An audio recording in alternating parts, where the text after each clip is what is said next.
observasi. Ya, nanti saya akan mengkucing, dimana saya sebagai kucing dan Budina sebagai kucing. Kira-kira nanti kita akan ngobrol sekitar 12 sampai 15 menit ke depan. Oke, terkait dengan persiapan supervisi di hari Rabu depan ya, Budina mengusulkan hari Rabu depan. Nah, ini tujuan kita kucing hari ini bagaimana? Jadi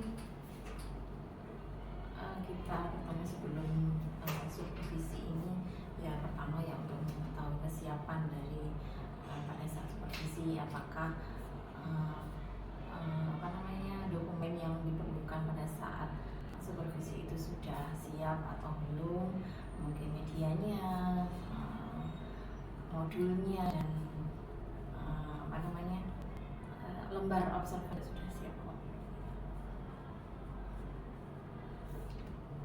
Ya, jika saya identifikasi berdasarkan tadi yang sudah disampaikan oleh Budina, tujuan dari pra observasi ini, di mana nantinya kita melakukan kegiatan supervisi insya Allah di hari Rabu, yaitu supaya kita dapat tahu seberapa kita tahu sudah siap mempersiapkan kegiatan observasi itu, ditinjau dari kesiapan dokumennya, ya, media, modul, dan lembar observasi. Nah, selanjutnya terkait dengan rencananya Budina, rencana aksi apa yang akan dilakukan Budina dalam menyongsong kegiatan supervisi nanti? Pertama ya dalam menyongsong kegiatan ini ya, supervisi ini, pertama memang kita harus menyiapkan beberapa dokumen yang diperlukan, kemudian tentunya siswanya. Jadi kita misalnya mau strategi apa yang kita gunakan, butuh data sebelumnya atau tidak, atau apa saja yang diperlukan dari siswa untuk supervisi ini. Misalnya kalau kita menggunakan strategi pembelajaran yang berdiferensiasi, otomatis kita harus tahu diferensiasi dari siswanya itu berupa apa, apakah dari bakat, minatnya, atau dari pengetahuan awal. Nah, itu yang perlu kita gali sebelumnya. Berarti rencana aksi selanjutnya Budina akan melakukan tes diagnosa ya. Seperti itu ya, tes diagnosa yang akan digunakan mungkin diagnosa jenis kognitif dan kognitif ya. Untuk yang diagnostik non kognitif tadi kan berdasarkan minat yang digunakan. Ini bagaimana Budina? Kalau diferensiasinya ini dibagi menjadi 3 ya, seperti minat ini dilihatnya dari gaya belajar ya, khususnya ada yang auditori, ada yang visual, ada yang kinestetik. Nanti kelompoknya juga berdasarkan 3 gaya belajar tersebut. Oke, ini sedikit masukan Budina. Kemarin saya waktu PI diinformasikan oleh PP saya, saat menerapkan dengan menggunakan gaya belajar ini, maka di modul belajar itu memang terkurang, nggak apa-apa. Ini yang auditori, ini perlakuannya bagaimana, visual bagaimana. Kalaupun mau digabung nggak masalah. Jadi yang audio visual kinestetik tergantung hasil dari pemetaan siswa itu. Dan yang perlu digarisbawahi nanti saat pelaksanaan Budina. Nah, itu bagus sekali kemarin waktu saya melakukan kegiatan pembelajaran dengan disupervisi oleh pendamping praktek saya. Nah, itu beliau mengatakan bahwa saat kita di kelas, kita itu sekiranya tidak sampai mengucapkan oh ini kelompok auditori, oh ini kelompok visual, dan ini kelompok kinestetik. Jadi itu cukup selesai di modul ajar. Jadi kita sendiri yang tahu itu. Untuk pemetaan mungkin awal siswa tahu nggak masalah, tapi saat eksekusi di kelas mungkin tidak bisa diucapkan sampai muncul istilah itu. Nah, untuk tes diagnostik ini menggunakan apa rencananya?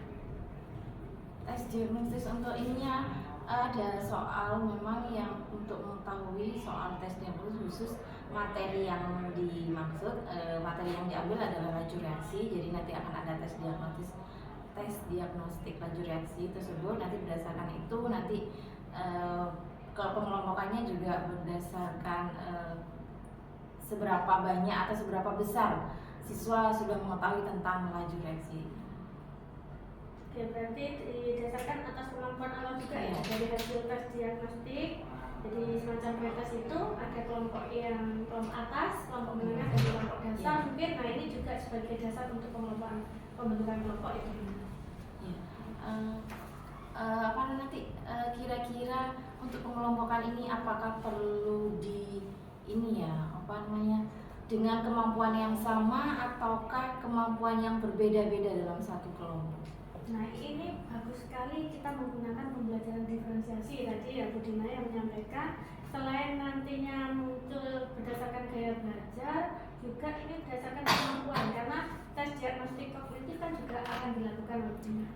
Berdasarkan hemat saya itu lebih baiknya sesuai pengalaman yang saya lakukan juga sebaiknya dikelompokkan berdasarkan kemampuan juga, itu lebih efektif. Jadi siswa yang dengan kategori tinggi dia dikelompokkan dengan kategori tinggi, otomatis nanti perlakuannya akan berbeda. Mungkin treatmentnya diberi latihan atau pengayaan yang lebih tinggi gitu. Jadi apa yang dikerjakan latihan soal atau apa waktu di KBM nantinya itu levelnya lebih tinggi. Sedangkan yang menengah itu yang standar, sedangkan yang dasar mungkin yang dengan teknik yang lebih dasar. Tapi kalau untuk minat boleh bersama.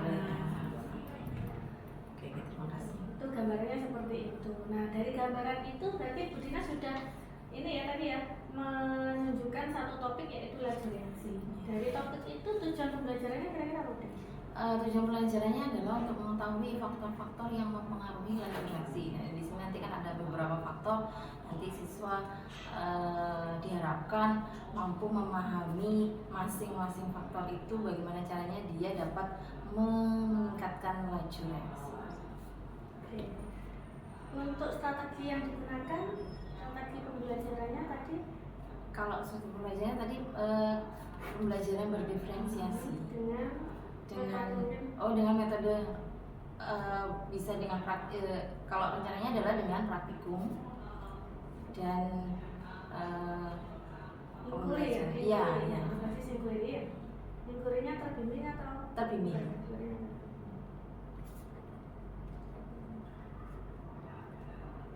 Oke, berarti Bu Dina sudah mulai merancang modul ajar ya? Iya.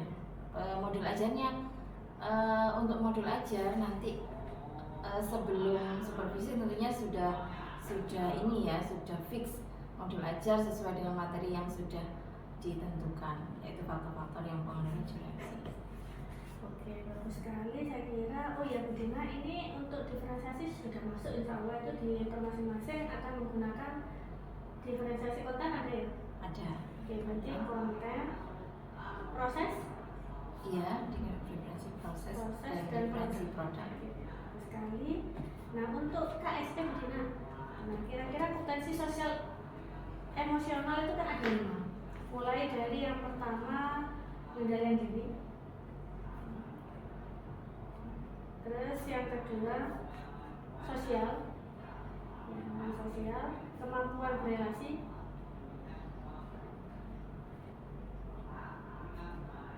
yang keempat pengambilan keputusan,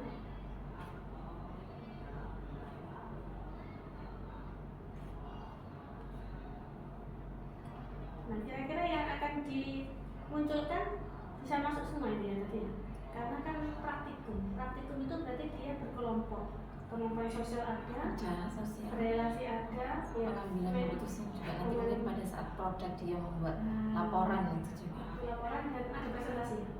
Iya. Nah mungkin saat presentasi disepakati semua kelas, nah itu bisa diambil keputusan tentang teori yang mendasar, pengendalian diri, manajemen diri ya. Nah ini awal, mungkin saya sarankan waktu awal itu setelah tes diagnostik, nah itu jangan lupa keyakinan kelas disampaikan dan mungkin ada feedback dari yang sebelumnya. Misalnya kesepakatan kelas saat praktikum dilarang menggunakan HP atau diizinkan untuk memfoto. Nah itu batasannya bagaimana. Terus untuk fleksibilitas, anak-anak nanti diajak aja untuk keyakinan kelas itu apa yang perlu ditambahkan mungkin, atau ada yang tidak perlu disepakati dari yang kesepakatan yang sebelumnya yang tidak cocok di saat KBM hari Rabu. sebelum pelaksanaan ini ya, saat sebelum itu. pelaksanaan. Jadi saat resepsi sampai muncul itu biar anak-anak nanti waktu kegiatan KPM-nya sudah terarah. Itu pentingnya dari kegiatan kelas. Saya rasa untuk pertemuan kita itu sih ya.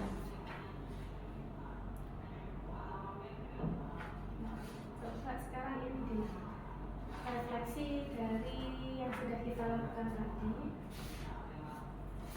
Tapi sebelumnya untuk refleksi itu umpan balik dari apa yang sudah kita perbincangkan.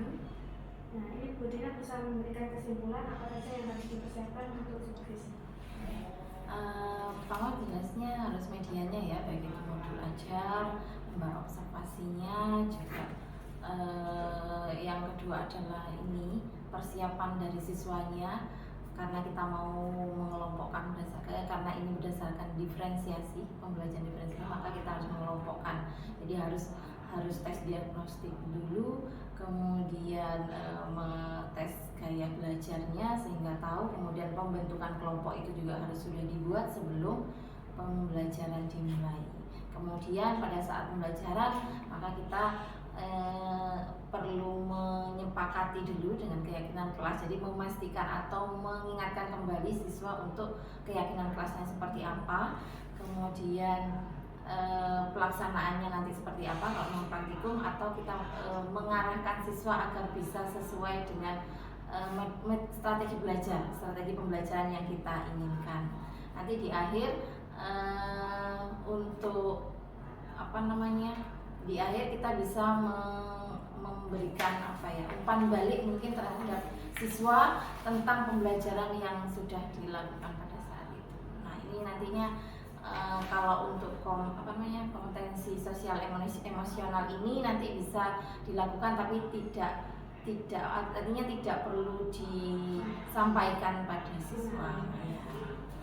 Oke, yang bagus sekali Bina, memang untuk kompetensi sosial emosional itu tidak perlu diucapkan ke siswa, tapi memang terintegrasi dengan apa yang sudah dilakukan oleh Bu Dina. Jadi muncul saat Bu Dina melakukan keyakinan kelas dan diberi feedback, maka siswa itu otomatis diberikan pengambilan keputusan, itu juga masuk. Saat mereka berdiskusi kelompok, atau saat praktikum, maka nampak gotong royongnya, sudah sosial muncul. Nah, saat mungkin berempati ya, saat ada teman yang kondisi praktikum ada yang memecahkan atau yang kurang bersih, nah itu kan saling berempati untuk saling membersihkan ruangan atau bagaimana, itu bisa ya.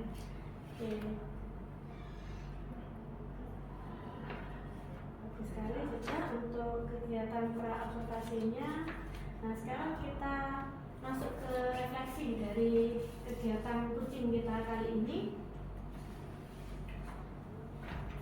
Apa selama percakapan tadi, apa yang dirasakan oleh Bu Dina sudah berjalan dengan baik? Alhamdulillah sudah, kalau menurut saya. Jadi saya sudah dapat saya punya gambaran sendiri, tetapi ada masukan-masukan mungkin yang bisa memberikan nilai lebih, artinya bisa menjadi lebih baik nanti agar pelaksanaan kegiatan belajarnya nanti bisa lebih baik dari pelaksanaan ini. Jadi ada saran-saran mungkin yang bisa menjadikan kegiatan belajar yang lebih baik.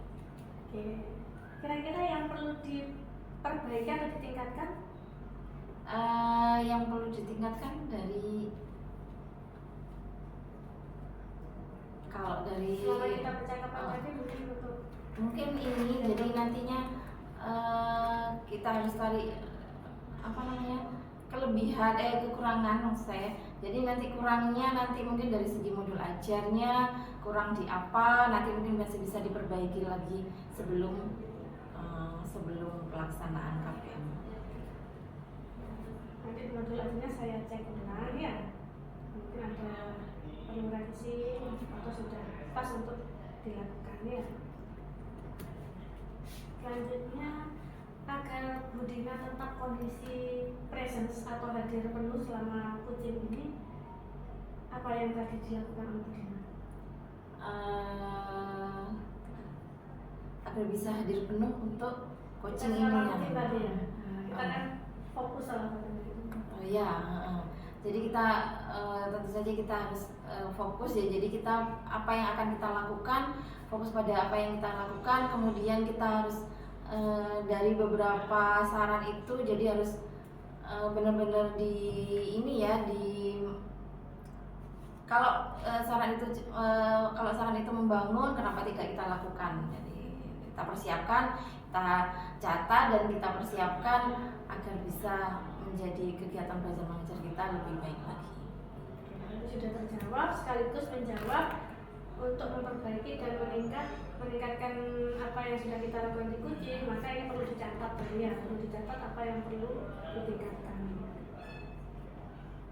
Oke, itu saya rasa. Nah, Budina, selama saya Kucing tadi ya, kita melakukan Kucing, di mana Budina sebagai Kucingnya, saya sebagai coachnya, apa yang sudah dirasakan Budina selama Kucing ini?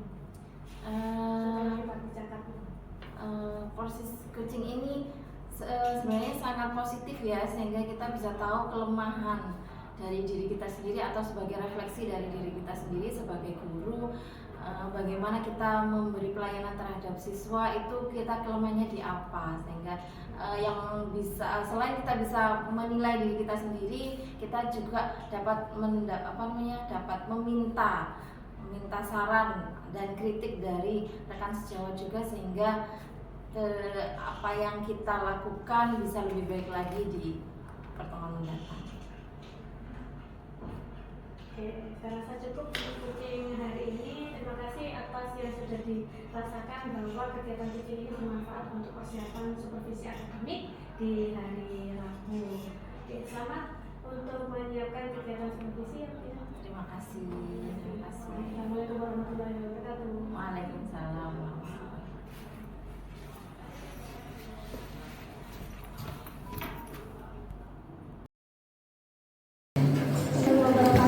Waalaikumsalam warahmatullahi wabarakatuh. Apakah ada yang tidak masuk?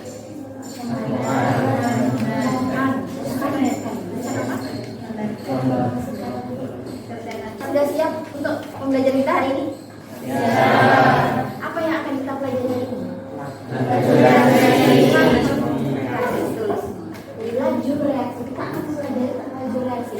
Tujuan pembelajaran kita hari ini adalah: pertama, peserta didik dapat melakukan percobaan faktor-faktor yang mempengaruhi laju reaksi. Yang kedua, peserta didik dapat menjelaskan faktor yang mempengaruhi laju reaksi berdasarkan percobaan yang sudah dilakukan. Nah, di sini harapannya kalian semua bisa melakukan percobaan juga sekaligus dapat menjelaskan masing-masing faktor yang dapat mempengaruhi laju reaksi. Misalnya, pematangan buah pisang. Kalau orang jual pisang itu sudah dalam keadaan matang atau masih agak mentah? Ada yang menjualnya masih mentah, ada yang menjualnya sudah matang. Kalau yang mentah ini bagaimana? Mana bisa kita makan? Berarti untuk bisa ada yang bisa kita makan harus diapakan?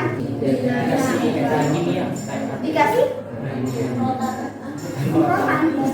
Apa yang disemprotkan? Kalau misalnya sama-sama kita beli mentah, misalnya satu pirang ya, satu pirang pisang, dua pirang pisang, masing-masing satu kita tunggu masaknya. Hanya berapa hari kita tunggu? Tapi yang satu lagi kita beri perlakuan dengan menambahkan karbit dibungkus. Dalam waktu 2 hari misalnya, kira-kira yang mana yang lebih matang? Yang lebih dulu matang? Berarti proses pematangan buah itu dipengaruhi oleh apa? Oleh pemberian karbitnya. Berarti karbitnya sebagai apa? Sebagai katalis. Jadi katalisnya agar buah pisang ini lebih cepat matang, maka diberi karbit. Berarti reaksinya agar bisa lebih cepat, mana? Berarti harus diberi apa? Katalis. Satu faktor. Kita akan mempelajarinya, masih ada. Di sini ada 4 faktor. Yang pertama adalah, ada yang tahu? Konsentrasi. Yang kedua, permukaan. Yang ketiga, dan yang terakhir, katalis. Hari ini kita akan mempelajari 4 faktor tersebut. Masih kelompok kita sudah dibagi menjadi 9 kelompok. Setiap kelompok ada 4 anggota, ada yang 3 karena ada masuk satunya. Dari 4 topik faktor yang akan kita pelajari, yang akan kita pelajari pertama adalah yang konsentrasi. Ada 2 perlakuan. Yang pertama adalah dengan melakukan sendiri praktikumnya. Yang kedua adalah dengan melihat video praktikumnya. Jadi kalian bisa mengamati, bisa mendengarkan, sehingga kalian sama-sama nanti bisa mempelajari tentang pengaruh konsentrasi terhadap laju reaksi. Hasilnya baik yang praktikum ataupun yang mengamati video nanti ditulis di lembar laporan sementara yang akan saya bagikan. Bisa dimengerti? Kesepakatan awalnya begini. Jadi sebelum kita mulai, kita sepakati dulu di awal untuk penggunaan HP.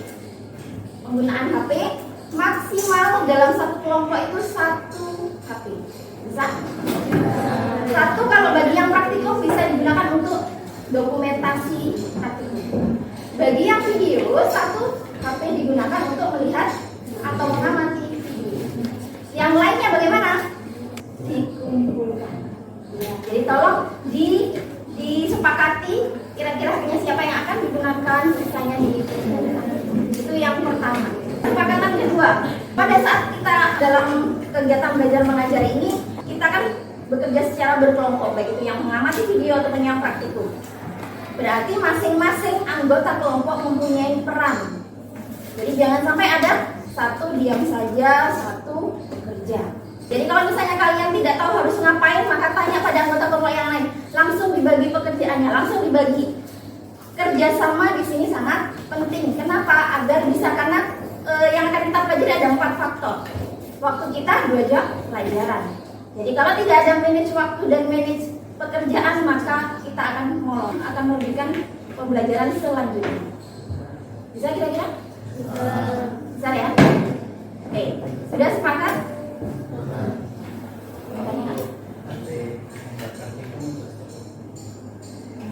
Apa yang dua? Stopwatch-nya. Disediakan stopwatch-nya? Tidak ada. Oh, yes. Oke.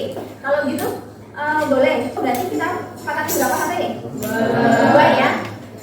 Sepakat ya? Iya. Karena ini nanti yang sebagian ada praktikumnya, sebagian video, maka kita samakan semua kelompok maksimal 2. Gitu ya. Sepakat? Oke, berarti sisanya dikumpulkan. Oke, silakan. Yang tidak terpakai HP-nya dikumpulkan. Semuanya di depan.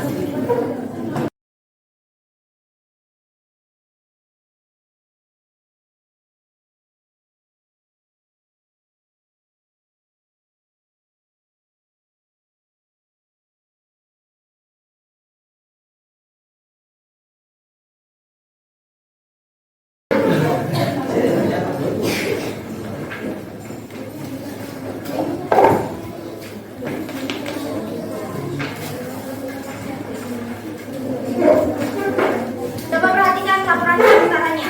Di situ sudah ada sebabnya masing-masing. Yang pertama akan kita lakukan, pertama itu adalah konsentrasi. Konsentrasi, kemudian kalian tuliskan panjang variabel kita MJ-nya variabel bebas, kontrol terikat, dan diisi tabel pengamatannya.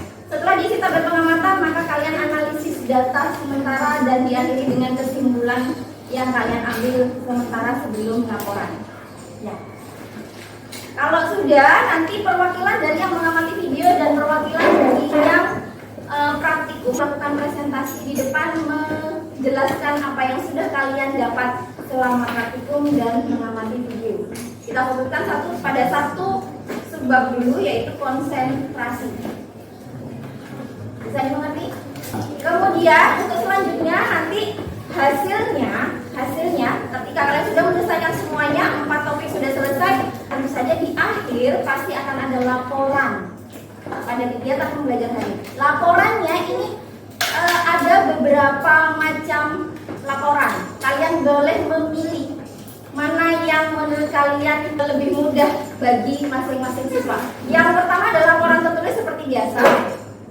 Yang laporan tertulis yang melanjutkan jurnal kalian yang sudah kalian buat. Yang kedua itu adalah poster. Yang ketiga adalah infografis, dan yang keempat adalah video presentasi kalian dari hasil yang sudah kalian dapat. Jadi misalnya hasilnya sudah dapat, data pengamatan, analisis data, dan kesimpulan sudah kalian dapat. Kemudian kalian presentasikan apa yang sudah kalian kerjakan di video, dan link videonya nanti yang dikumpulkan. Dari 4 produk yang akan nanti dikumpulkan, kira-kira mana yang perlu ditanyakan? Masing-masing siswa 1 produk. Boleh poster saja, infografis saja, laporan tulis saja, atau video presentasi saja. Ada yang ditanyakan? Tidak ada? Tadi sudah jelas ya? Kontennya, konten masing-masing dari laporan yang 4 produk ini sama. Semuanya sesuai dengan laporan, biasanya hanya produknya saja yang berbeda, kalau kontennya sama. Gak paham ya? Oke, kalau gak paham mari kita mulai saja praktikum kita kali ini. Silahkan yang video dan yang praktikum bisa langsung. Kalau yang praktikum jangan lupa alat dan bahannya diuji.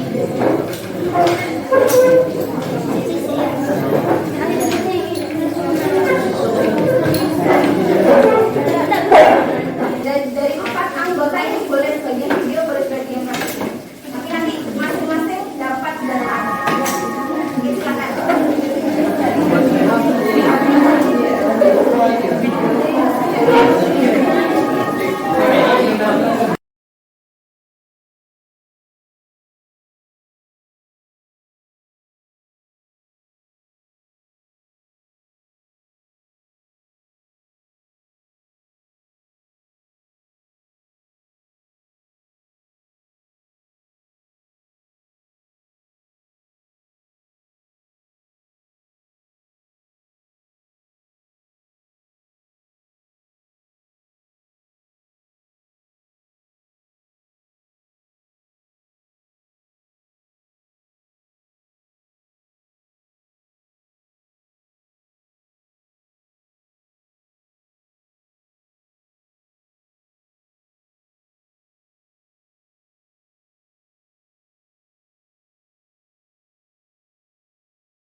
Hasil yang sudah didapat dari bagian apa ini?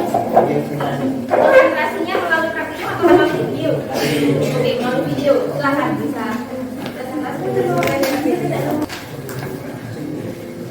Baik, assalamualaikum warahmatullahi wabarakatuh. Waalaikumsalam warahmatullahi wabarakatuh. Selamat siang teman-teman dan guru-guru sekalian. Kami dari kelompok 2 hari ini sebagai perwakilan untuk mempresentasikan hasil analisa kami mengenai pengaruh konsentrasi dengan laju reaksi melalui video yang telah kami tonton. Untuk analisa lebih detailnya akan segera dijelaskan oleh rekan saya dan Untuk alat dan bahan dari pengaruh konsentrasi dalam laju reaksi, alat dan bahannya yaitu ada panjang pita magnesium 3,5 cm dan ada larutan HCl sebanyak 1 molar, 2 molar, dan 3 molar. Untuk variabel bebas yaitu konsentrasi reaktan, variabel kontrol yaitu suhu, luas permukaan reaktan, dan variabel terikat yaitu laju reaksi.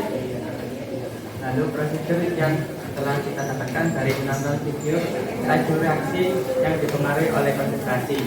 Yang pertama yaitu waktu reaksi dari konsentrasi 1 mol yaitu 420 detik, dan kita mendapatkan laju reaksi sebesar 0,002 molaritas per detik. Yang kedua yaitu waktu reaksi ketika konsentrasi larutan 2 mol yaitu 300 detik, dan laju reaksi yang kita dapatkan yaitu 0,006 molaritas per detik. Dan yang ketiga yaitu waktu reaksi yang kita dapatkan dari konsentrasi larutan HCl 3 molaritas yaitu 60 detik, dan laju reaksi yang kita dapatkan yaitu 0,05 molaritas per detik.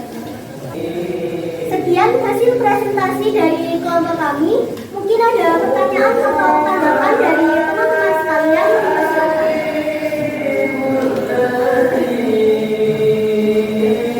Jika tidak ada lagi yang ingin ditanyakan, maka akan kami tutup.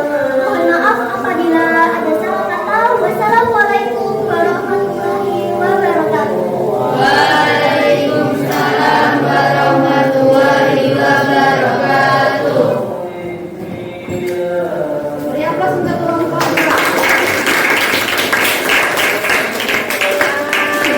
Seperti yang sudah disampaikan dari konsentrasi, pengaruh konsentrasi dulu. Yang pertama ini adalah konsentrasi.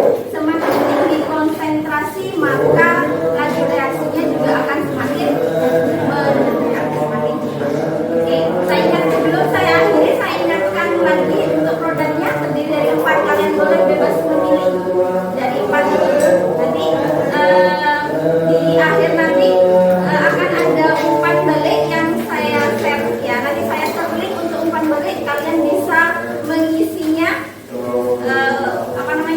Umpan balik ini terdiri dari nanti apa yang sudah kalian dapatkan pada saat kegiatan belajar mengajar hari ini. Nanti saya share linknya. Jangan lupa nanti isi ya. Oke, terima kasih. Untuk sementara saya akhiri terlebih dahulu. Saya akhiri. Wassalamualaikum warahmatullahi wabarakatuh. Waalaikumsalam warahmatullahi wabarakatuh. Terima kasih, Bu.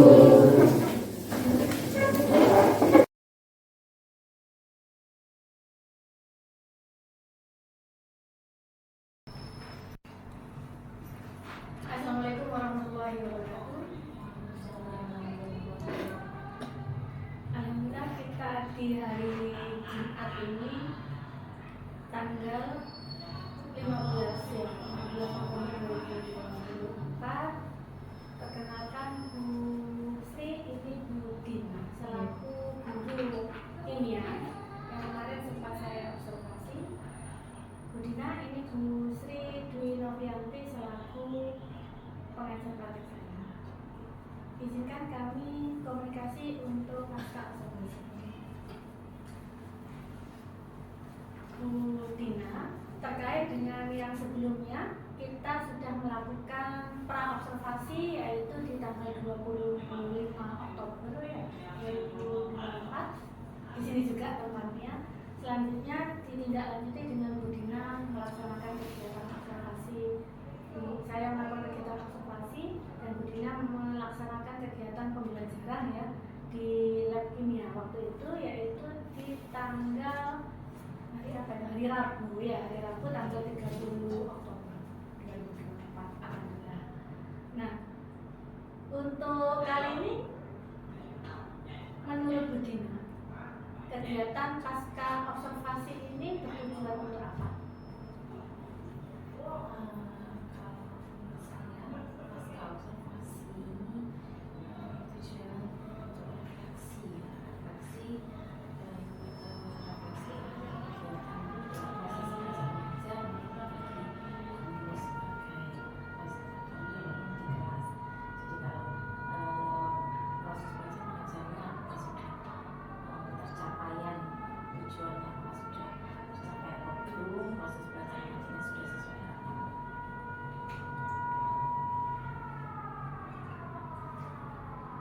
Untuk kondisi saat ini bagaimana perasaan Bu Dina setelah kegiatan observasi pembelajaran? Kalau setelah melaksanakan proses belajar mengajar, setelah selesai itu ada beberapa hal yang ada yang kurang mungkin ya, yang kurang maksimal. Untuk kondisi saat ini lega gitu ya mungkin ya, lega karena sudah selesai ini kegiatan observasi pembelajaran ya, dengan kondisi yang plus minus lah ya, ada yang positifnya gitu, mungkin ada yang perlu diperbaiki. Dan untuk kali ini kita akan mengkomunikasikan tentang itu ya Bu Dina. terkait dengan kegiatan selama observasi pembelajaran kemarin di tanggal 30 November itu dari proses KBM. Nah, sekarang ceritakan terkait dengan pengembangan dan tahap pembelajaran yang sudah Ibu dinamakan.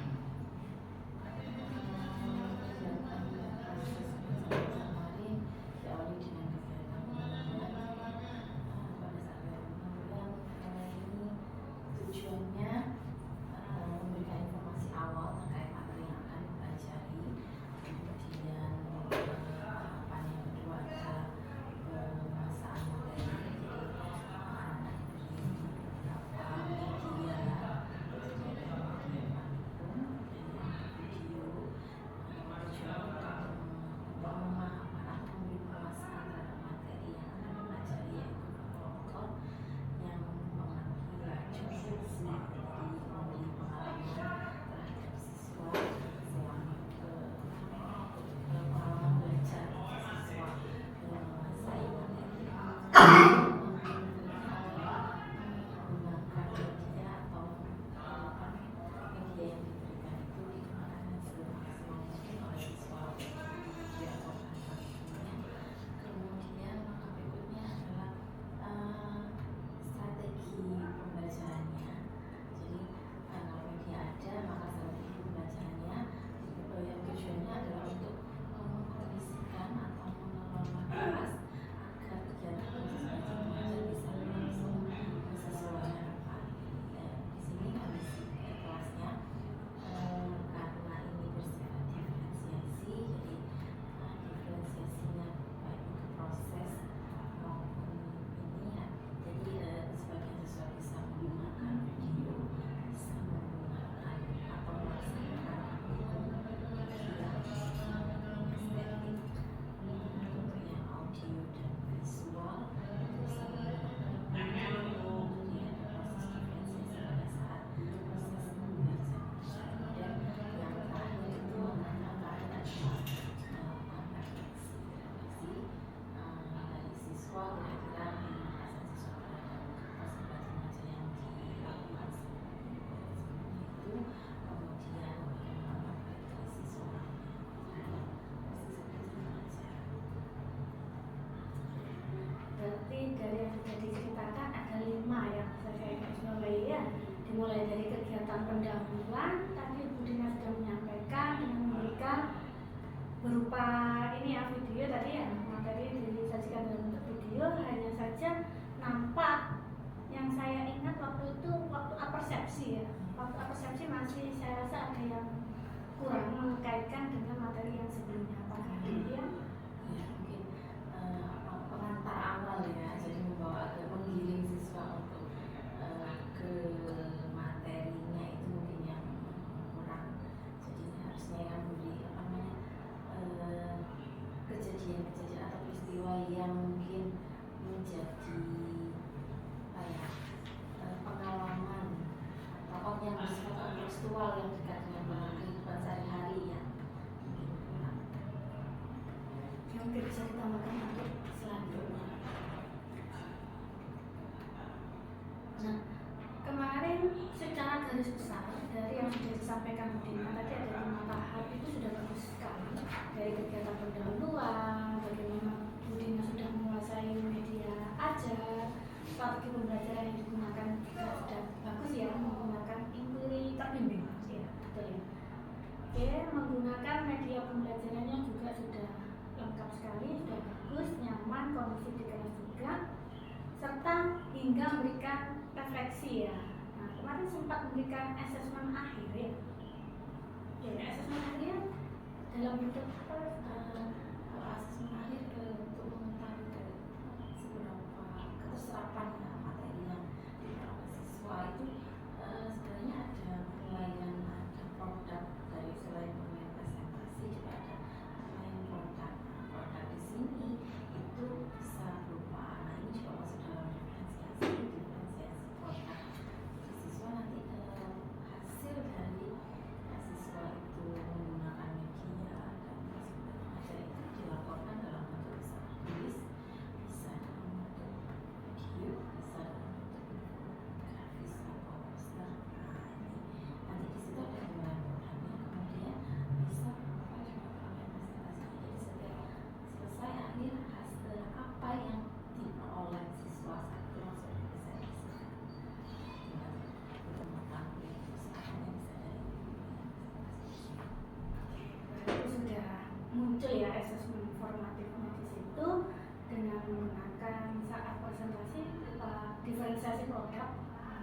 hari anak-anak membuatnya itu variasi ya, dan mereka nampak antusias, aktif dalam KBM, serta waktu diskusi kelompok nampak enjoy banget gitu ya. Ada yang kelompok menggunakan video pembelajaran, secara diferensiasi proses sudah muncul, dan yang kelompok selanjutnya ada yang variasi menggunakan praktikum secara langsung gitu ya.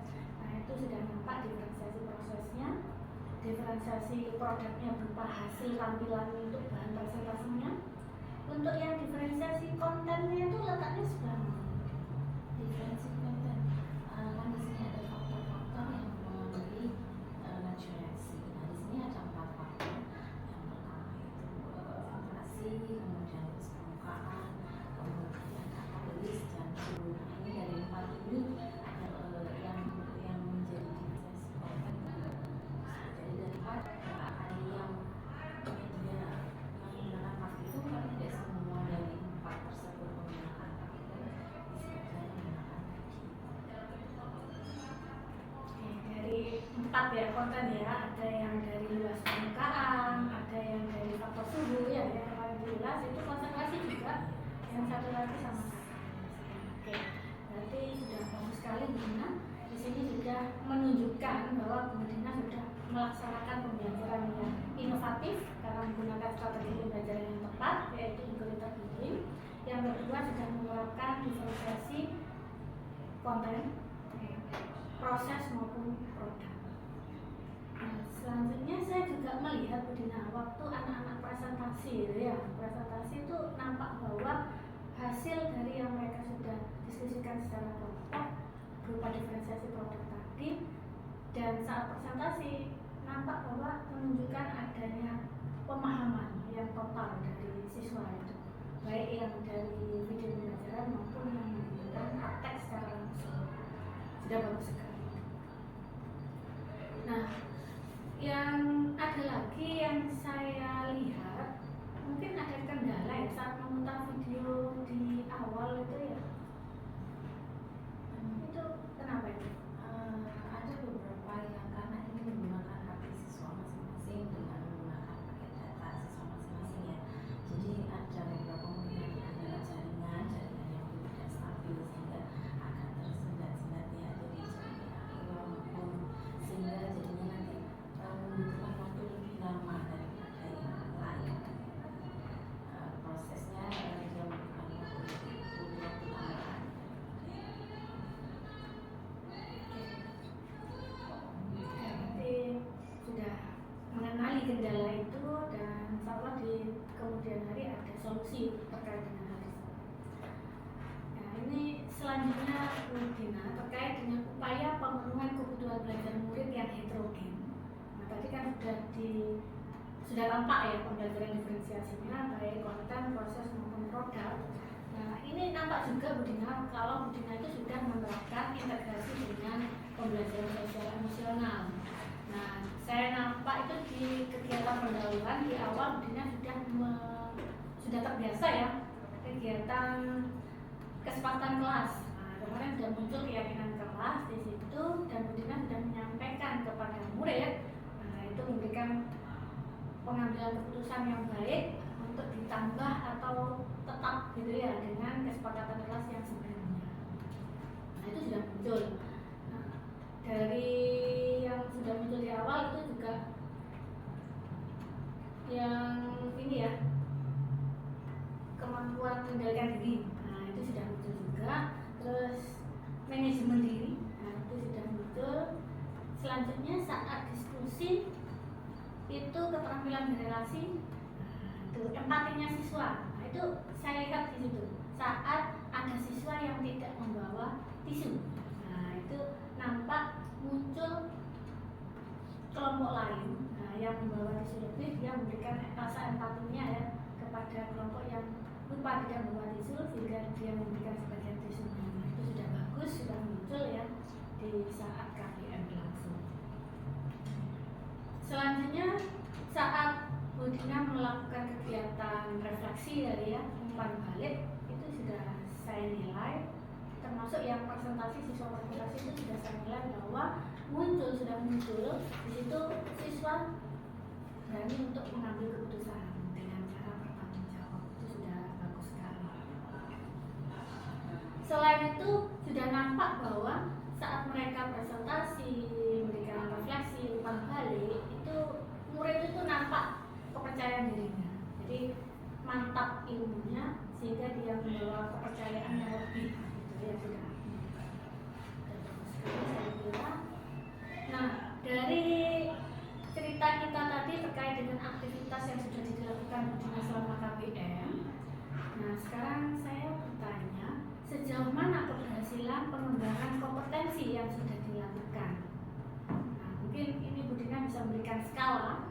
Nah, dari tingkat keberhasilannya itu dari angka 1 sampai 10, kira-kira Bu Dina dengan yang sudah kita ini ya lakukan catatan tadi di awal sudah bisa menilai dirinya sendiri dengan angka berapa Bu Dina?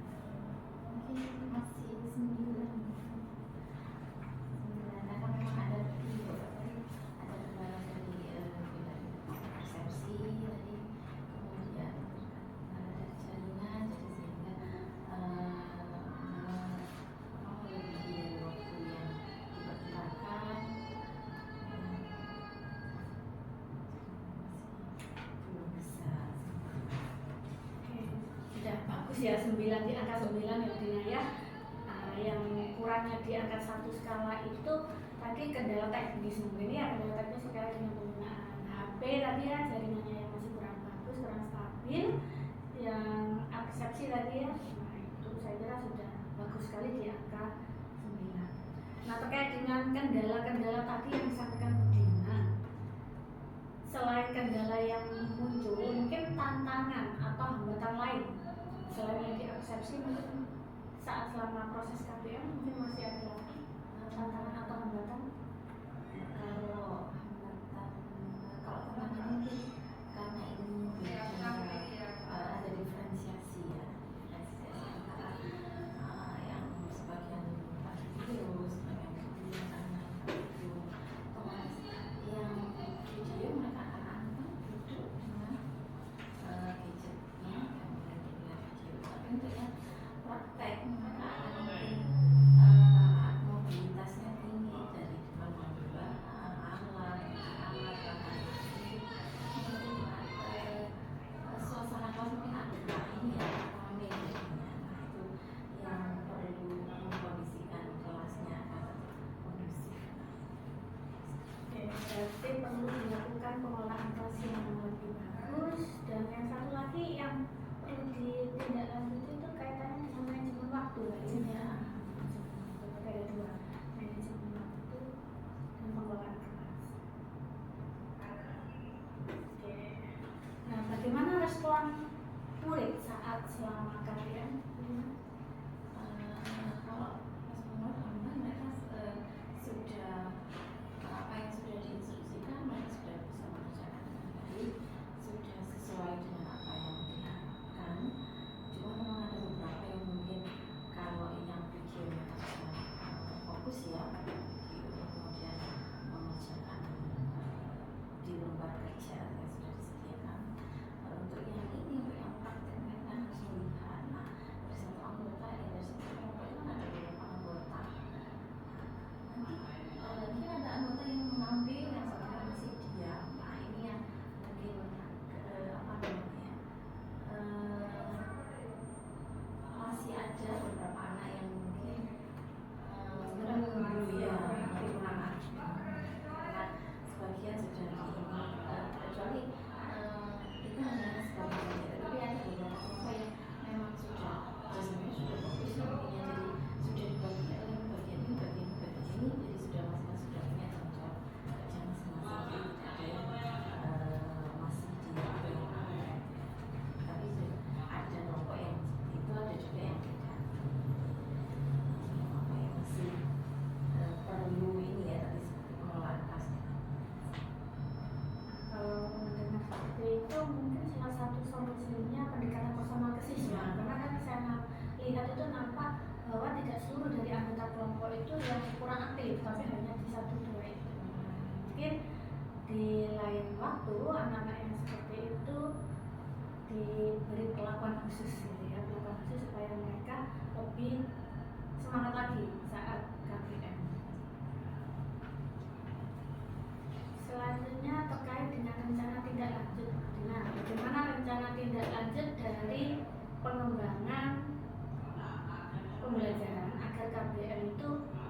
jadi lebih menarik untuk siswa.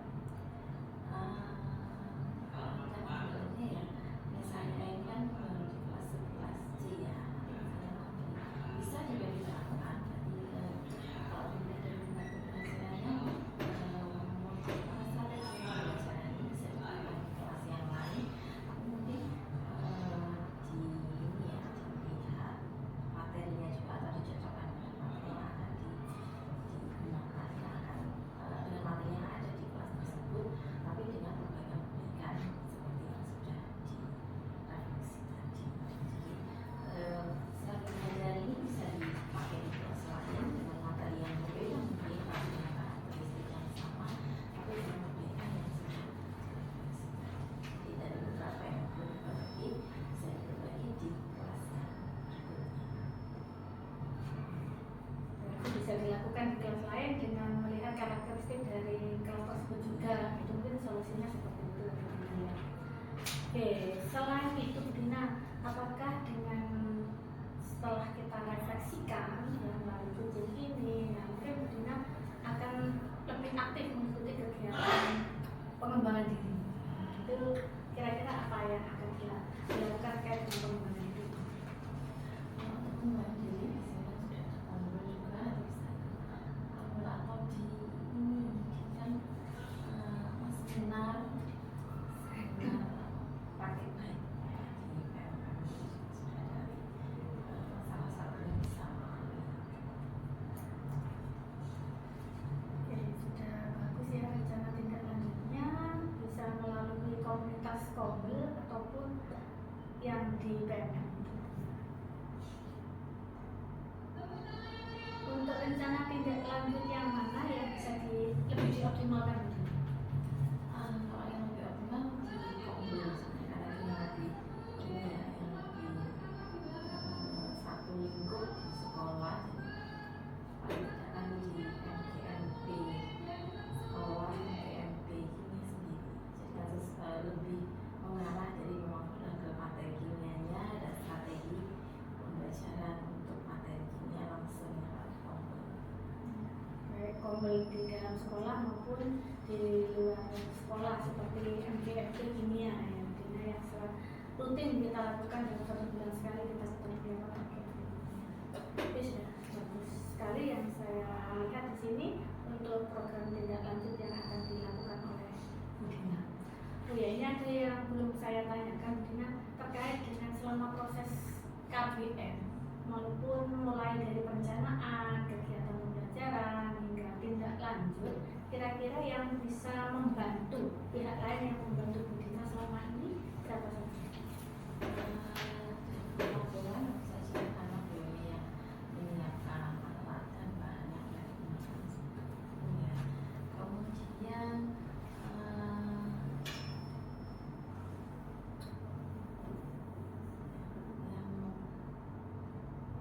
observasi ya. Kemudian bagi ini apa namanya, karena kemarin menggunakan ini ya, apa namanya, karena kemarin rekam, nah itu berarti yang tugas IT.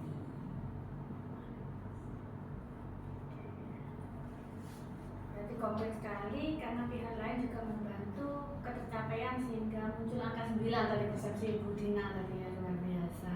Ada laporan, saya selaku observer atau supervisornya, dan ada petugas IT untuk yang membantu mereka. Nah, dengan kerjasama seperti itu, kegiatan proses pembelajaran bisa berjalan lancar.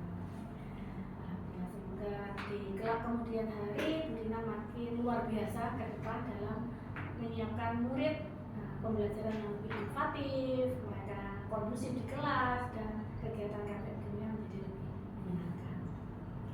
Terima kasih Bu Dina untuk pertemuan kita hari ini. Sehat selalu dan semangat. Assalamualaikum warahmatullahi wabarakatuh.